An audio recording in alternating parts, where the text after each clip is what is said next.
বিস্ফোরণ, তারপর মৃত্যু, তারপরেই তৎপরতা দেখা যায় পুলিশের, যেমনটা দেখা গেল হালি শহরে কল্যাণীতে বাজু কারখানায় বিস্ফোরণ, আর সেই বিস্ফোরণে 4 জনের মৃত্যুর পরই দেখা গেল তৎপর পুলিশ।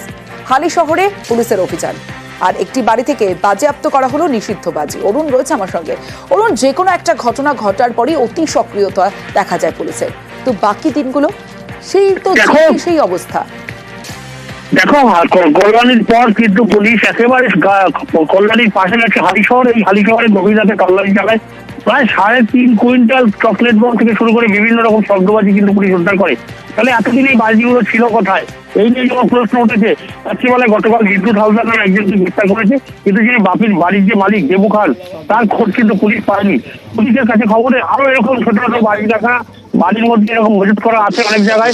পুলিশ সেগুলো রাতের অন্ধকারে তল্লাশি যাওয়াচ্ছে, কিন্তু একটা ঘটনা ঘটে যাওয়ার পর এত বাজি, যেখান থেকে 3.5 কুইন্টাল, এই বাজি কোথায় যাচ্ছিল, কিভাবে মজুত করা হলো, এই যেখানে বাজিগুলো পাওয়া গেছে দেবু হালদারের বাড়ি, খানের বাড়ি, সেখানেও কিন্তু একেবারে আশেপাশে প্রচুর বাড়ি রয়েছে, সেই মতে কি করে এত বাজি মজুত করলো, এটাই কিন্তু এখন প্রশ্ন পুলিশের কাছে।